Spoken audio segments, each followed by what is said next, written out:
Welcome to TNIM's second cast and crew interview. I'm Helen Steinberg, the president, and today I am speaking with Tim Molloy, a longtime member. When did you join TNIM, Tim?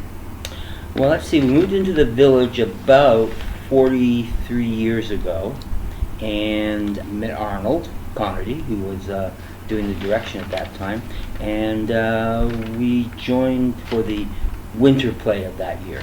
So we watched the summer play, which was Our Town, I believe, and then that we weren't here in time to be cast for that, so we joined for the next play, which was Black Comedy. Were you involved with theater before you came to Merrickville? At university. What was your first on-stage role with Theatre Night in Merrickville, and how many more have you been in? On stage. On stage? On stage. My first role was in Black Comedy, and I played the German electrician that came to fix the lighting situation. The play, it was kind of a neat little play, and probably we should do it again because it was kind of interesting. But the synopsis of the play is there's a power surge, and the characters are sort of trapped in an apartment, and when the power is out, the lights are, let me see if I can get this right. When the power is on, the lights are out, and when the power goes out, the lights come on, right? So it's reversed in reality. And it's quite a nice little play. It's a comedy, and it's basically a long one act. And I forget who the author is, and I think I probably have a copy upstairs still. But it was a nice little play. It was funny. A lot of people seemed to enjoy it. So that was the first one. Okay. German electrician. And from there, I know you've played in quite a few pantomimes. Well, we've only done two, and I've played in two. Right. Yeah. So from then it was, for years it was almost every play. Fall and spring. We did Our Town, which was a lot of fun. I really liked that. But we've done quite a few.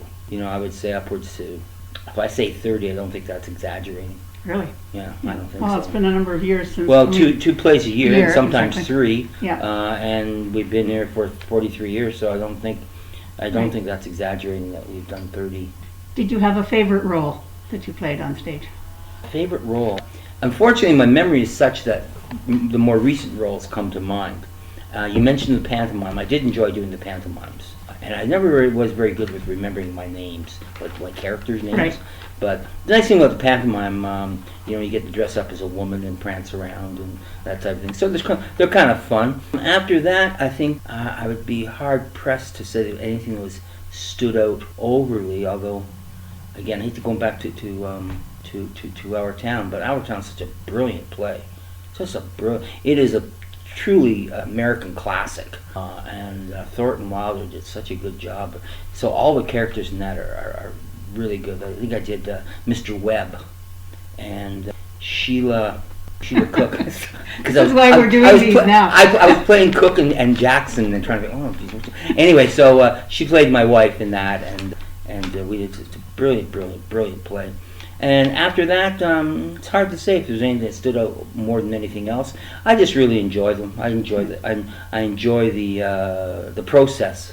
Right. As much as anything of reading the play, rehearsing it, developing it, working together, and then when you get on stage, it's a lot of fun, just being on stage with everybody, and people seem to enjoy it. There was a fellow, I don't know if Graham might have mentioned it to you, Mrs. Tebow. Did you mention Mrs. Tebow? No, he didn't. Yes, she was quite the character, wasn't Mrs. she? Tebow was wonderful. She lived where Arnold lived at the end of Brito Street. Yeah. And Mrs. Tebow lived across the street and about 2 houses down. And Mrs. Tebow was Arnold's cleaning lady. And she was an old Scottish woman. Arnold had to hide his alcohol. She was such a nice woman. But anyway, she'd come to the plays, and she would sit like front row or second row, and then she'd talk to her friends rather loudly. Right. And so you'd be sitting there on stage, and she'd be going, I know him. He's our neighbor. Thanks, Miss Steve. That a girl. But she, Yeah, she was quite the character, that one. And the nice thing about it, and I must give credit to Arnold, because he really was a clever man. And when he did the first, I don't know how much of this might repeat what Graham already told you, but when he did the first Our Town, he he incorporated, because of the nature of the play, he sort of did what Thornton Wilder had intended, and that was he incorporated the characters from the village into the play as the roles they would be. So Dave Arbo ran the butcher, and he had a little, I think it was called the Red and White, sort of a grocery store, and he had a butchery, and so he was in our town, and he was there wasn't a butcher in the play, so he was the milkshake guy, you know.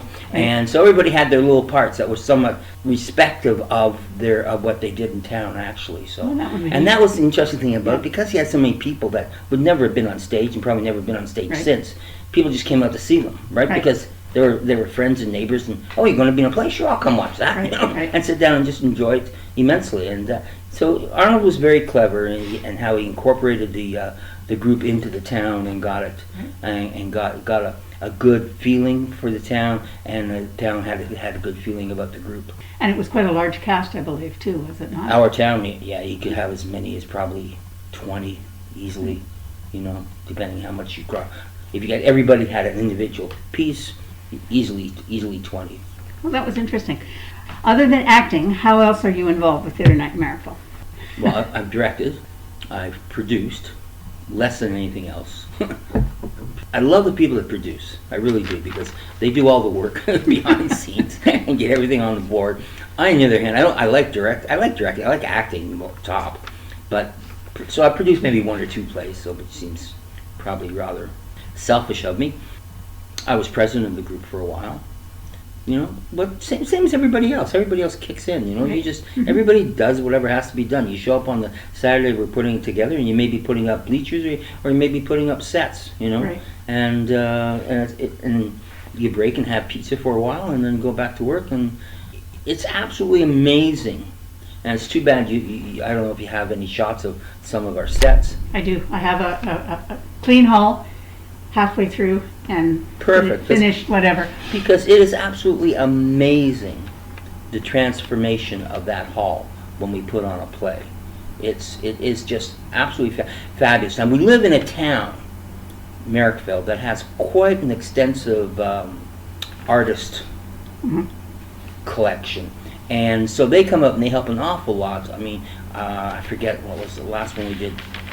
She's since moved out of town, and it would have been the farm show. Farm show. Jillian, yes. Who was the artist? Jillian Morden. Yeah. Yes. And the set she took was, I was mesmerized every time I looked at it. It was just absolutely, the depth of it, the 3D, the effect of 3D was spectacular. But we've had all sorts of really, really nice sets and good things. And I remember we did, what was it? We were hosting probably the 3-act festival, which you've done a couple of times. And I remember some of the players or members of the Brockville Theatre Group came down. And just before I finish this story, we often looked at our hall, and people would say, it's too bad we don't have a stage, and we have Proscenium arch, and we have all of these things. You don't want that. No, you can make those things. What you've got now is a blank slate. You can do anything you want. You can make anything you want. Whereas if you have a Proscenium arch, you're stuck in that TV box. In that little box, yes. That box, you've got to be in there. You can't move out of it. Well, you can move out of it, but it's sort of distorting. Anyway, so these Brockville people came down, and we were talking after one play, and she was just mesmerized with the hall. She said, "This is beautiful. I wish we had something like this at home, because you can do it, and we have done. We put stages here and walls there and things like this, and put up the sets, but by the time it's ready to go, it's absolutely a fabulous looking place. Yeah, it's a full theater, really. By the time, but it's absolutely full theater. And with all the lights that Martin puts up, and it's just it's actually spectacular. What we get done with what we have. And then the nice thing to see is you start on that Saturday, and it's a hall, and put up the play, put up the set, do the play, and then Sunday afternoon, it's back to a hall. It's back to a hall. You go, holy crap, where'd it go? It's all put away. What was your, now you said you directed, and I know that you have directed a lot of plays for us. Did you have a favorite play that you directed? See, you can tell by my hair I'm getting old, right? No, not at all. And from an acting point of view, I know I drove my directors insane because I could get close to what the lines were supposed to be, but never quite what they were supposed to be. But I do remember doing a play, and I'm not going to remember the name of two young girls, Connie Coleman and Sheila Jackson, and it's a really stinking good play, and I cannot for the life of me remember it, but it is a brilliant play, and that was probably my favorite one, the direct. Just the two women in it? Well, no, there were actually characters were four. Right. So Sheila Jackson played the grandmother, and I think she did her own makeup, which was just brilliant. And we had the two young girls who played sisters, and then Connie Coleman played the mother.